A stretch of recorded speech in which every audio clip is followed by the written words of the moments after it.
Is anyone there? Send help! We're freezing!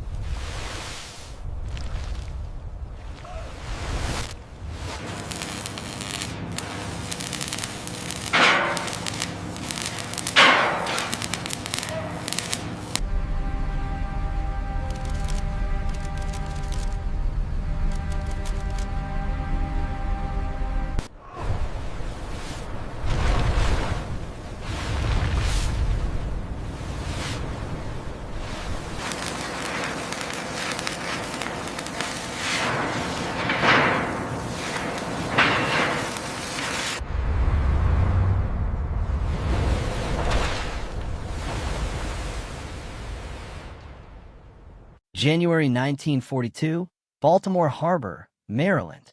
Floodlights cut through the winter darkness. Steel plates glow orange, then white, as welding torches hiss and spit against cold air. The sound never stops. Rivets hammer. Cranes swing. Men and women move without looking at the clock. Along the pier, a hull stands where bare concrete had been only days earlier. Its shape is blunt, unfinished, unapologetic. No ceremony, no speeches, just steel rising faster than anyone thought possible. Across the Atlantic, in Berlin, reports arrive, stamped Geheim. They described ships appearing faster than U-boats can find them. Tonnage sunk is still high, but the numbers are no longer behaving. Sink 1, 2 more arrive. Sink 5, 10 are already under construction. German naval officers read the figures twice. Some assume error. Others assume exaggeration. A few quietly assume something worse, that the war at sea is no longer being fought only on the ocean, but in places the Kriegsmarine cannot reach. Back in the harbor, a siren sounds. The hull slides into black water, unfinished paint streaking the surface. Another ship, not yet named, already waits behind it. And in that moment, the Atlantic War begins to change. Not with an explosion, but with speed. To understand how this shock was possible, the story must move backward into the desperate arithmetic of shipping, submarines, and time.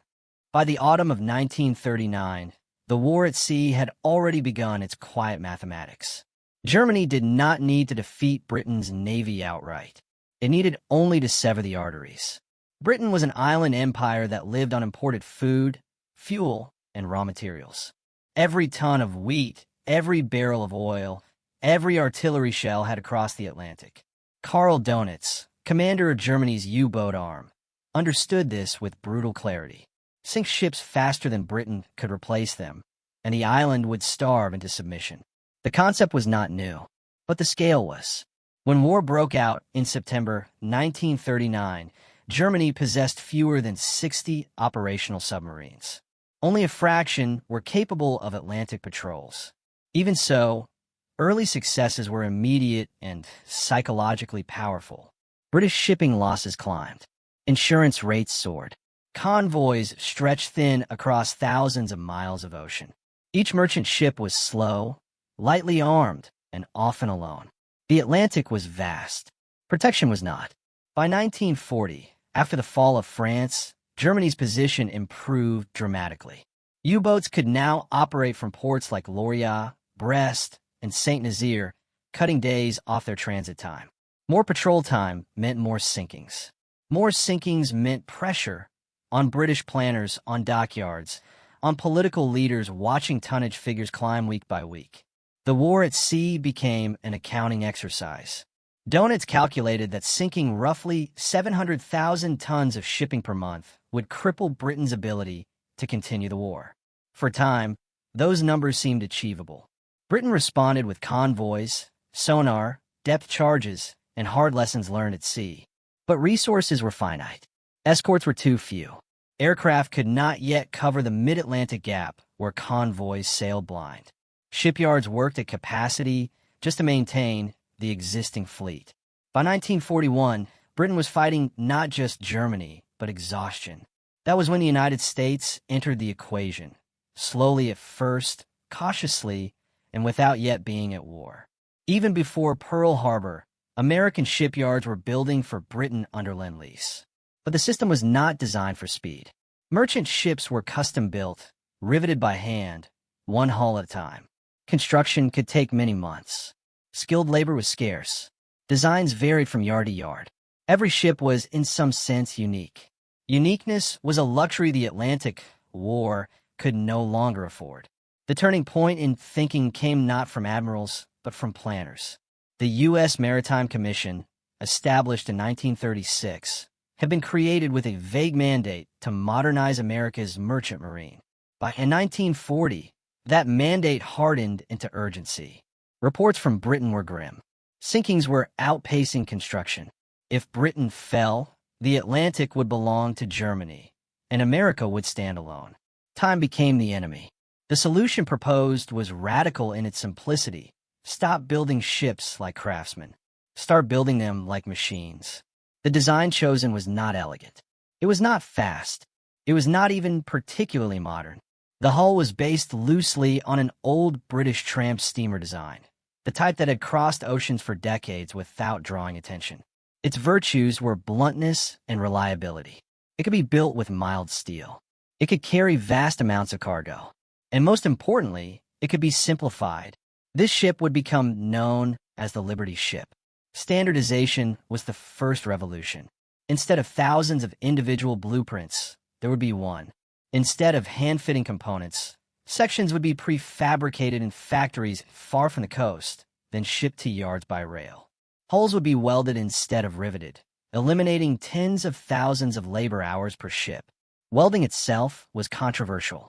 Riveting had decades of tradition behind it. Welding was faster, but poorly understood at scale. Failures could be catastrophic.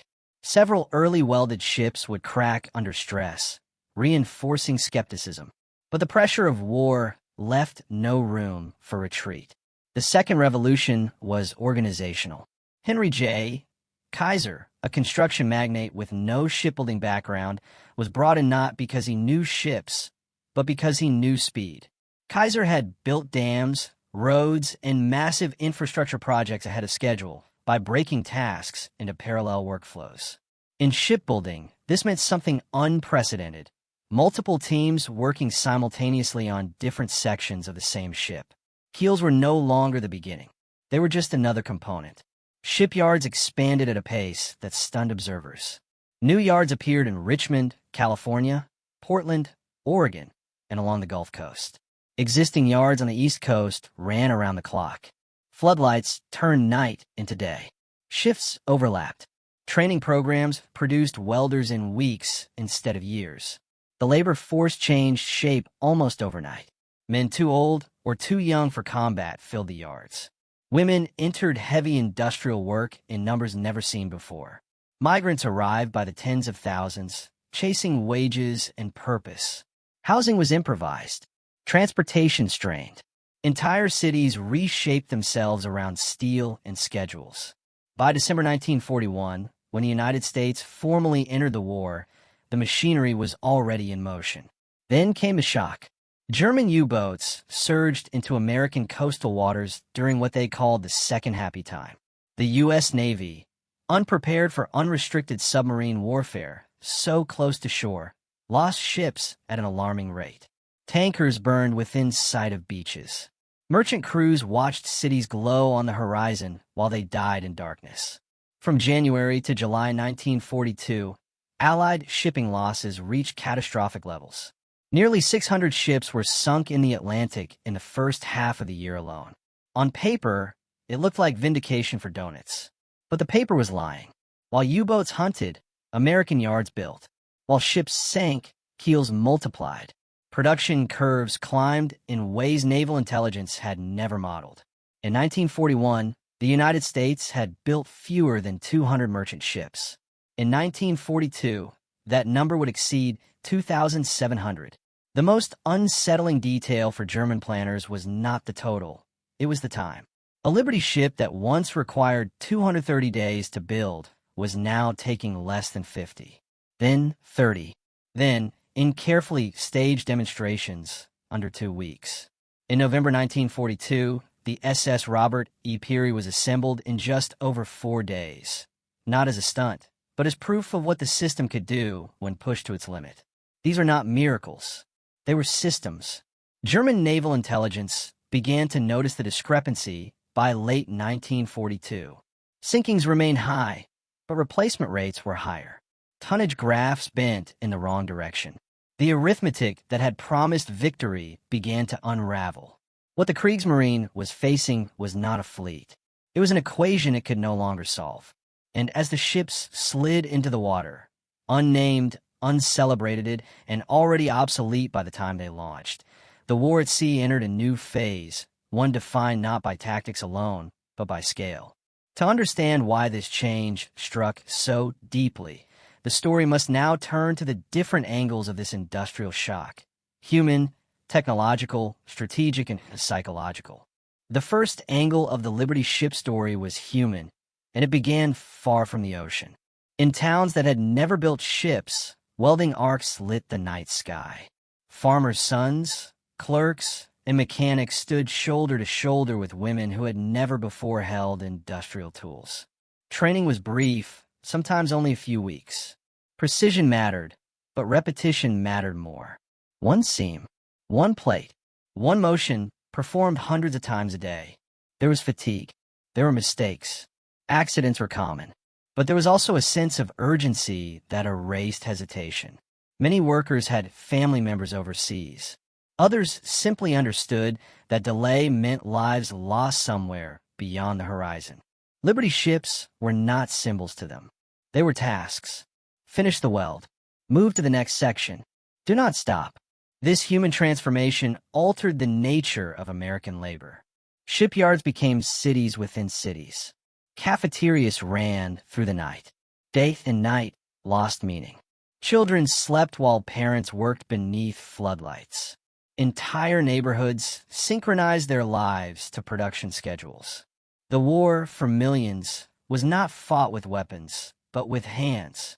The second angle was technological, though not in the way history often remembers it. Liberty ships were not advanced vessels.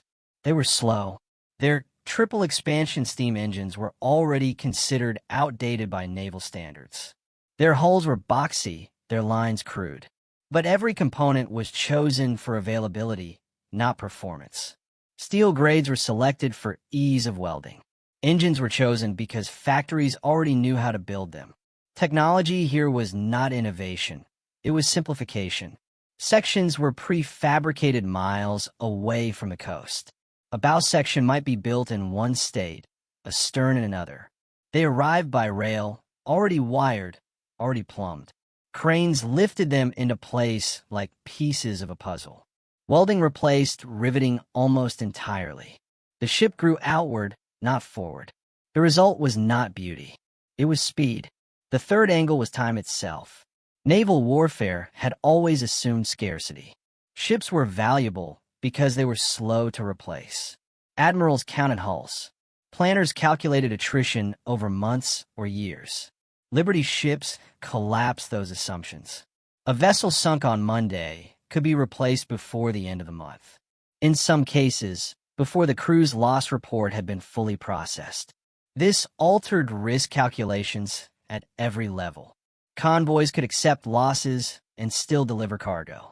Commanders could plan offensives knowing replacements were already under construction. Even failure no longer carried the same weight. Time, once a constraint, became a weapon. From a German perspective, this was deeply unsettling. Naval intelligence officers in Berlin and Paris received production estimates that seemed implausible. Reports described ships launching every few days from the same yards. Some analysts assumed exaggeration designed to boost Allied morale. Others suspected American propaganda. But reconnaissance photos confirmed the reality. Docks filled faster than U-boats could empty the sea. This formed the fourth angle, the enemy's view. Karl Donitz understood numbers. He had built his strategy on them. But the numbers he was now receiving no longer aligned with his model. Sinkings remained high in 1942, yet British imports stabilized. Fuel shortages eased. Food convoys arrived with increasing regularity. The explanation lay not in German failure, but an American excess. U-boat commanders reported attacking convoys of unprecedented size.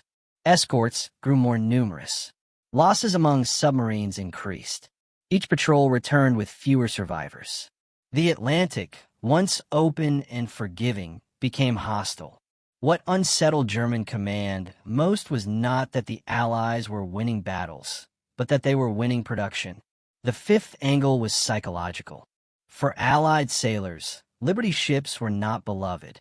They were known as tin cans and floating coffins. They broke apart in heavy seas. They lacked speed to outrun submarines. Crews knew their vulnerabilities, but they also knew there would always be another ship. That knowledge, quiet and unspoken, steadied morale. For the Germans, the opposite occurred. Every torpedo expended had once promised strategic gain. Now it often yielded nothing lasting. Sink one ship, and reports showed two more replacing it. The emotional reward of success diminished. Patrols grew longer. Losses mounted. Confidence eroded. This was not how submarine warfare was supposed to feel. The final angle was strategic, and it cut deeper than tactics. Liberty ships did not merely carry cargo. They carried inevitability. Trucks, tanks, ammunition, food, fuel. Everything required for global war flowed across the Atlantic in volumes no blockade could stop. The question ceased to be whether supplies would arrive, but how quickly they could be unloaded. By late 1942, the Battle of the Atlantic was no longer balanced. It was tilting, slowly at first, then decisively. Germany still sank ships. The sea still burned. Men still died. But the underlying equation had changed. Industrial capacity had entered the battlefield, and it did not retreat. What followed was not a single dramatic battle, but a moment when the German Navy realized that victory through attrition was no longer possible. That realization would crystallize during the decisive turning point of the Atlantic War. When sinkings peaked, production exploded, and the balance finally broke. By the beginning of 1942, the Atlantic was burning. From the Caribbean to the cold waters off Nova Scotia, merchant ships were being hunted almost at will. German U-boat commanders referred to it as the second happy time. American coastal defenses were thin. Blackout regulations were poorly enforced. Cities glowed at night, silhouetting tankers and freighters as they moved along predictable routes. Sinkings surged. In January alone, dozens of ships were destroyed within sight of land. Oil slicks washed onto beaches. Lifeboats drifted ashore. The war had arrived at America's doorstep, and for a brief moment, Donit's strategy seemed vindicated. The tonnage figures climbed toward the numbers he had long believed decisive. But behind the flames, something else was accelerating. In shipyards across the United States, Liberty ship production entered a new phase. Early inefficiencies had been stripped away. Designs were frozen. Mistakes were cataloged and eliminated. Welding crews moved with mechanical rhythm. Entire hull sections were assembled simultaneously, sometimes miles apart, then brought together in choreographed sequence. What had once been experimental became routine. By mid-1942, new ships were launching faster than German intelligence could track them. Monthly output surpassed 1 million tons, then 2 million. The figures were no longer impressive, they were destabilizing. Every assumption underlying the U-boat campaign depended on replacement lag. That lag was gone. The climax was not a single day, but a collision of curves. In March 1942, Allied shipping losses peaked. Nearly 600,000 tons were sunk that month. It was the high-water mark of German success. At the same time, American yards were producing merchant ships at an unprecedented rate, more than were being destroyed. The graphs crossed quietly. By summer, convoys grew thicker. Escorts became more numerous. Radar and sonar coverage improved. Air patrols closed the mid-Atlantic gap. Liberty ships poured cargo into Britain faster than U-boats could intercept them. What had been a war of starvation turned into a race Germany was losing without fully realizing it. Then came the moment that crystallized the shift. On November 12, 1942, at the Kaiser Shipyard in Richmond, California, the SS Robert E. Peary was launched just 4 days, 15 hours, and 29 minutes after a keel was laid. The event was carefully documented. Journalists attended. Stopwatches ran. This was not a stunt. It was a declaration. The message was unmistakable. Speed itself had become weaponized. German naval analysts received the reports with disbelief. No navy in history had produced ocean-going cargo ships at such speed. Even allowing for exaggeration, the trend was undeniable. U-boats were now fighting a production system, not a fleet. At sea, the consequences were immediate and brutal. U-boat losses climbed sharply in late 1942 and early 1943. Improved escort tactics, better intelligence, and sheer convoy density turned the Atlantic into a killing ground for submarines. Crews that once expected survival now accepted the opposite. Patrols ended without returns. Experienced commanders vanished beneath the waves. Donitz pressed on. He had no alternative. But by May 1943, the breaking point arrived. That month alone, Germany lost over 40 submarines, an unsustainable rate. Sinkings no longer compensated for losses. The tonnage war, the very foundation of German naval strategy, collapsed. The decisive moment did not involve a single explosion or surrender. It arrived as silence. When U-boat command rooms received fewer signals, fewer victories, and more absence. The Atlantic had been decided not by brilliance at sea, but by repetition on land. And as Liberty ships continued to slide into the water, anonymous, ungainly, unstoppable, the Kriegsmarine faced a truth it could not reverse. The war could no longer be won by sinking ships. By the summer of 1943, the Atlantic had grown quieter, but not safer. The flames that once lit the horizon faded, replaced by something more decisive: regularity. Convoys arrived on schedule. Cargo was counted not in desperate estimates, but in surplus. For the first time since the war began, Britain and its allies could plan operations without calculating whether supplies would arrive at all. The numbers told the story with unforgiving clarity. Between 1941 and 1945, the United States built more than 2,700 Liberty ships. At peak production, 3 were launched every 2 days. German submarines, by contrast, could not be replaced at anything close to that rate. Each U-boat required skilled labor, precision engineering, and months of construction. Crews required years of training. Losses, once tolerable, became crippling. The arithmetic of the Atlantic had inverted. German naval reports from late 1943 reflect the shift in tone. Early confidence gave way to resignation. Donitz acknowledged privately that the tonnage war was lost. The Atlantic was no longer a viable theater for decisive action. U-boat operations continued, but now as resistance rather than strategy. For the Allies, the consequences were immediate and expansive. Liberty ships became the backbone of every major operation that followed. They delivered the material for Operation Torch in North Africa. They sustained the Italian campaign. They stockpiled fuel, ammunition, and vehicles in Britain in preparation for the invasion of Western Europe. By June 1944, when Allied forces landed in Normandy, the logistical foundation was already in place, delivered not by warships, but by cargo vessels built in haste and repetition. The scale was unprecedented. A single Liberty ship could carry thousands of tons of cargo. Multiply that by thousands of hulls, and the result was strategic freedom. Armies could move when ordered. Air forces could sortie without rationing fuel. The tempo of war accelerated in favor of the Allies, leaving German planners permanently reactive. Yet the Liberty ships themselves were never meant to last. They were built for a service life of 5 years. Many cracked under stress. Some broke apart in heavy seas. Crews endured uncomfortable conditions and constant danger.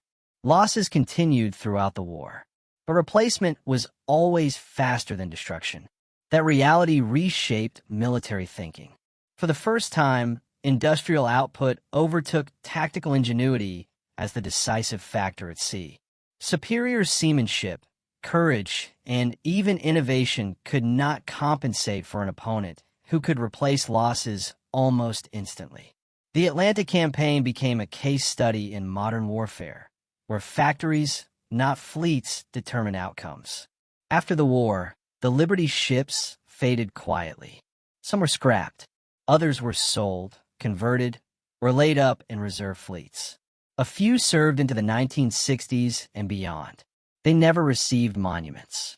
Their names, often honoring ordinary Americans, passed into obscurity. But their impact endured.